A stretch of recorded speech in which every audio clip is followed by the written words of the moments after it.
Welcome, Dungeon Delvers. Today we're descending into the deepest, darkest corners of the Underdark to explore one of D&D's most nightmarish aberrations, a creature so horrifying that even the drow who created them cast them out in disgust. Meet the Chwidencha, also known as spider-leg horrors by those unfortunate enough to encounter them on the surface world. The story of the Chwidencha begins not with evolution or natural selection, but with divine punishment. These creatures are the twisted results of Lolth's cruel justice, drow who have failed their Spider Queen's tests, transformed into something that barely resembles their former selves. Imagine being a proud drow, warrior, or priestess, only to displease the capricious Lolth and wake up as a writhing mass of spider legs, with barely any consciousness left. This isn't just physical transformation, it's complete ego death, leaving behind only base hunting instincts and an inexplicable hatred for the very society that once defined them. So what exactly does a Chwidencha look like? Picture this: dozens of long, flexible, hairy spider legs radiating from a central point, each one ending in a wicked barbed spike. These aren't just decorative. One side of each limb is covered in thorn-like hairs that can tear through flesh and bone like a biological cheese grater. The creature does have a central body, but it's completely hidden beneath this nightmarish tangle of appendages. You'll only see it after the creature is dead, and trust me, you don't want to get that close while it's still moving. What makes them even more unsettling is their movement.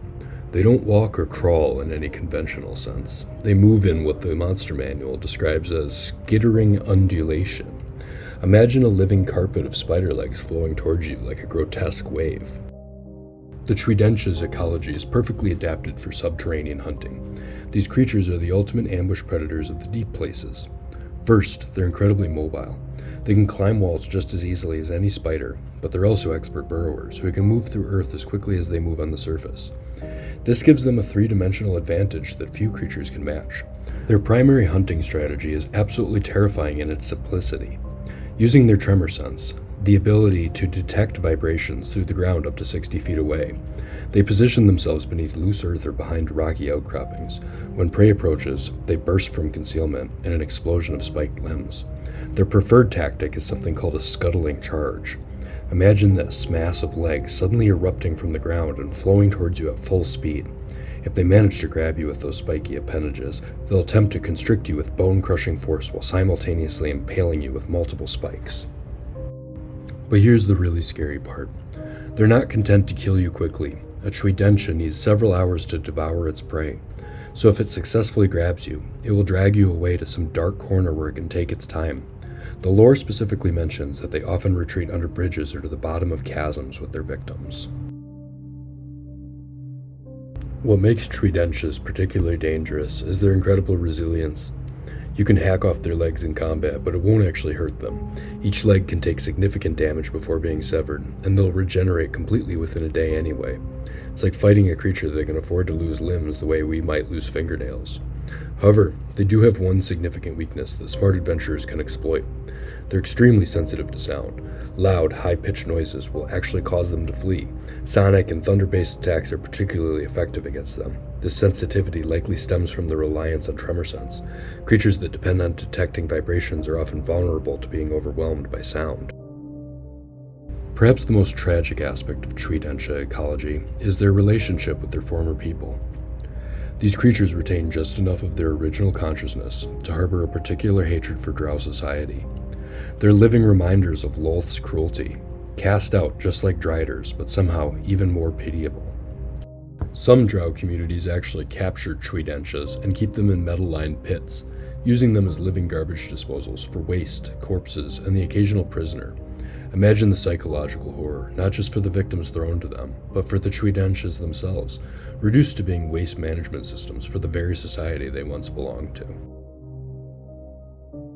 From a gameplay perspective, Chwidenchas are challenge rating 9 creatures that work best as ambush predators in underground environments. They're perfect for creating tension in narrow tunnels or ancient ruins, where their burrowing abilities can be fully utilized. The key to using them effectively is the build-up. Have your players hear skittering sounds in the walls, find strange circular holes in the ground, or discover areas where the earth seems unusually disturbed. when the Chwidencha finally reveals itself, it should feel like a natural culmination of mounting dread. Remember their tactical preferences. They'll target lightly armored opponents first, attempt to grab and drag victims away from the group, and they'll retreat when seriously wounded rather than fight to the death in the open. This makes them perfect for creating ongoing tension across multiple encounters.